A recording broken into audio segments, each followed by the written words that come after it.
Controlled environment plant production engineering technology education modules are developed and presented in collaboration by The Ohio State University, Rutgers University, and the University of Arizona, with support from USDA, NEFA, through their Higher Education Challenge Grant Program.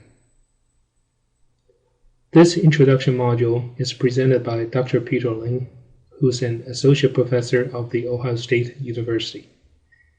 In this introduction module, I will briefly provide some background of the industry.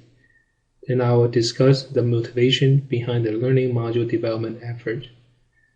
Then we'll discuss the structure of the learning modules, and at the end, I will introduce my colleagues who have made significant contributions in the production of these learning modules.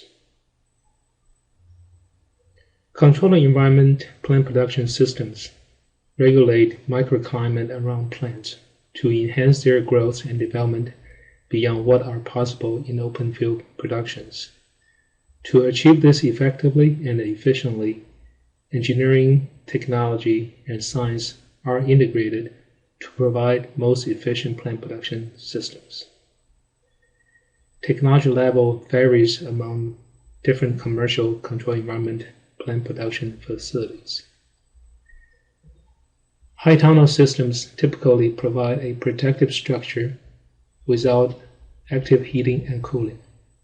Solar is the sole source of light and heat for plant production. High tunnel are typically used for season extension and provide rain protection.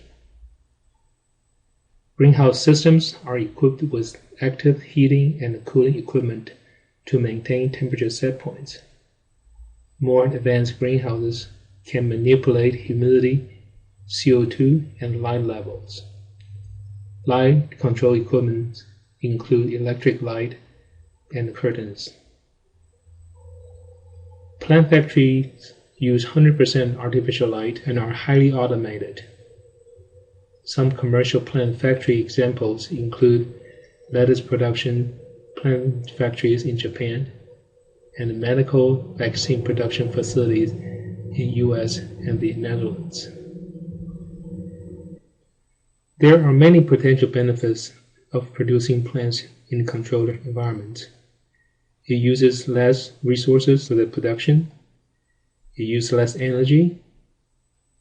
It uses less water. And is more efficient in space utilization, and also cause less environmental impacts. For the energy consumption part, greenhouse tomato consumes about 79% of the energy consumed by field tomatoes. For the water usage efficiency concern, greenhouse tomato requires about 1/2 of the water that's needed by field production. And for the land usage, in controlled environment, seeding propagation area can be separated from the grow out area. That's when the plant is small, their spacing can be significantly reduced. That increases that space utilization efficiency. And plant factories are good examples of vertical production that even further improve the space utilization efficiency. And for the environmental impact reduction, because in the greenhouse environment, the integrated pest management practices can be implemented to preclude insects from coming in and can use beneficials and also can keep sanitation at a high level. That's reduce the needs of the pesticide requirements. With less application and less discharge, the controlled environment can reduce the chemical discharges and waste generation. In addition to use less resources in a controlled environment plant production system, the system also has improved production. It has better yield, it provides year-round production, produce better crop.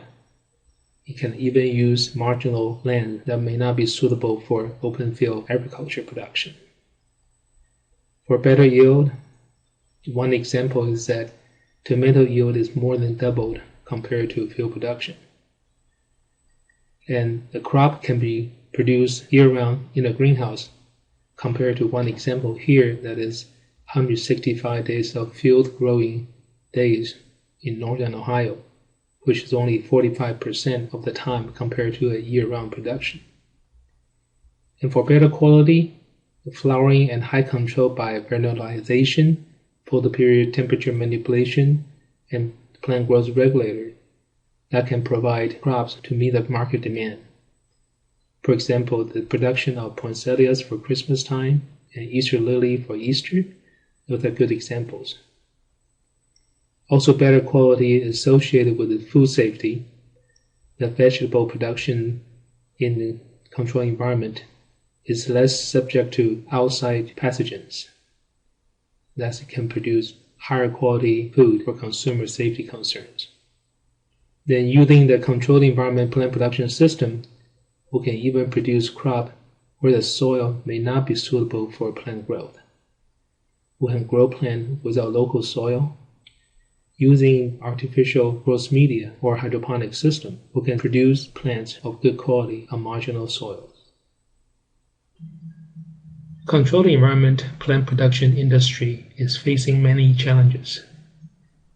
Global competition, capital and the technology intensive nature of the operation, and the increased social concerns of environmental sustainability issues.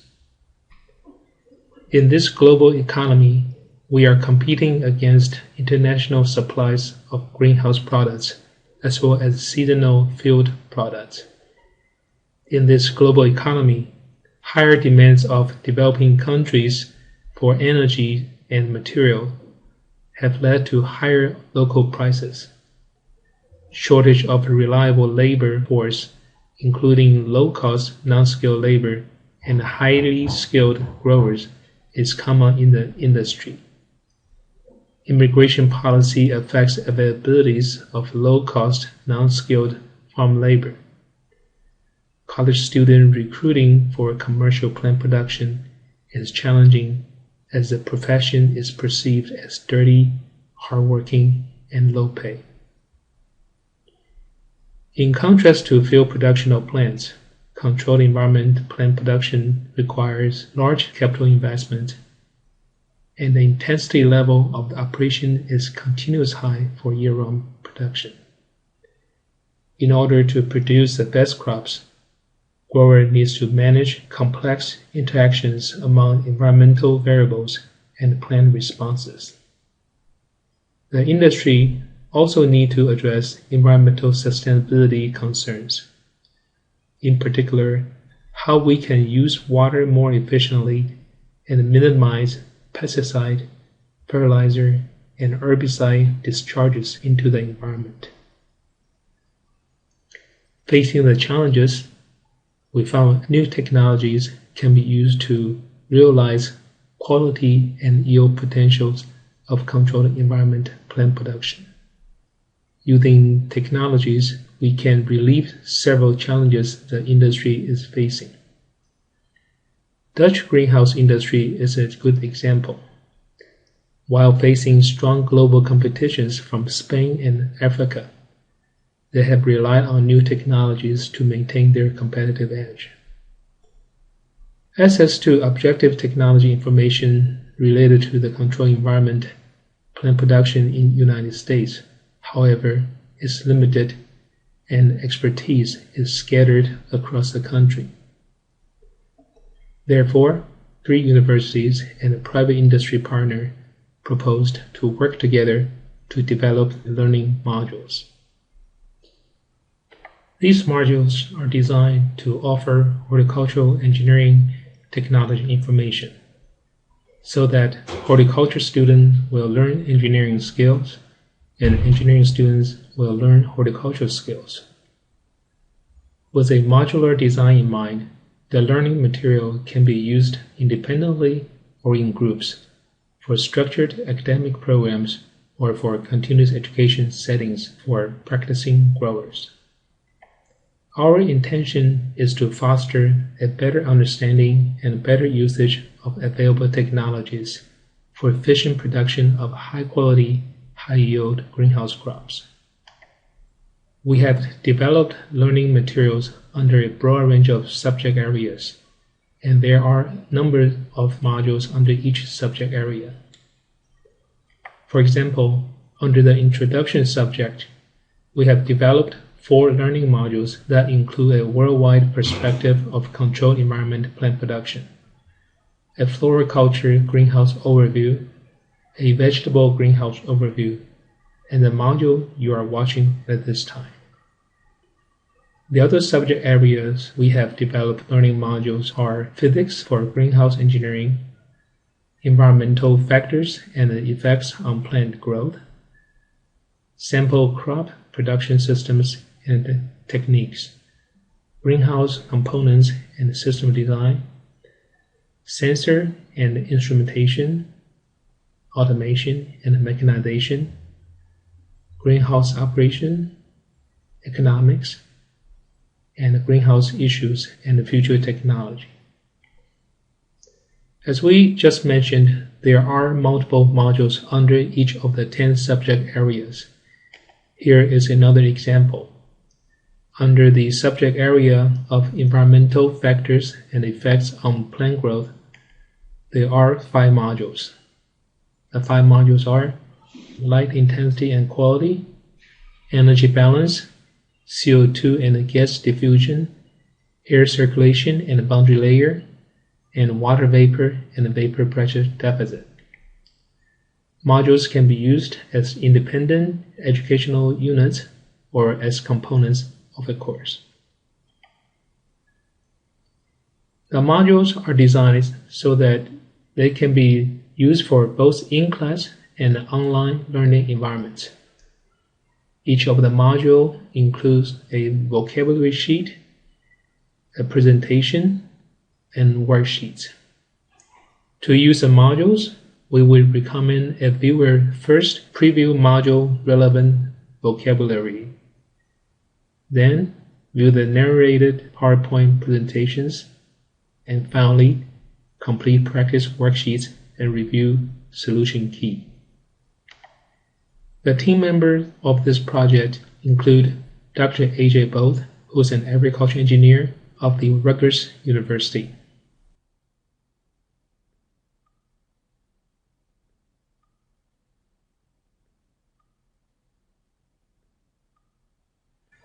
Dr. Robin Brownfield, who is an agricultural economist of Rutgers University.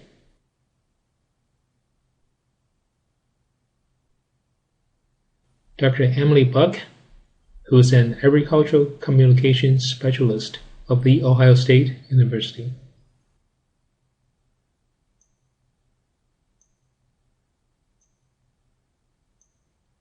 Mr. Peter Davison, who is a corporate finance consultant of Davison and Company.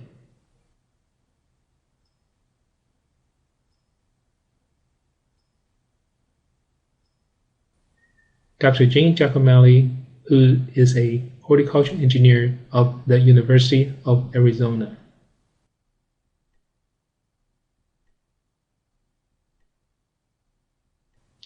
Dr. Murad Kassira, who is an agriculture engineer of the University of Arizona.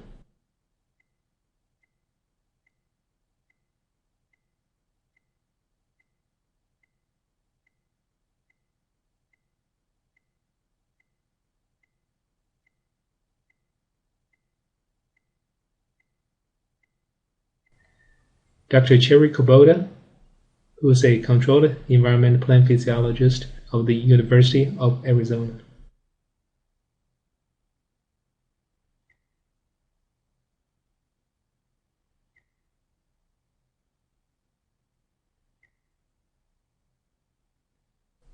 Dr. Peter Ling, who is a horticulture engineer of the Ohio State University.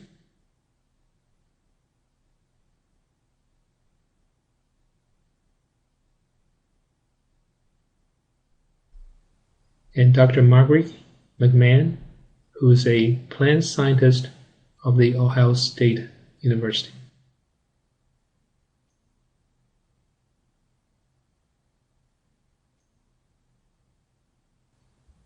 Thank you for viewing this module, And hope you will come back and view other learning modules with us.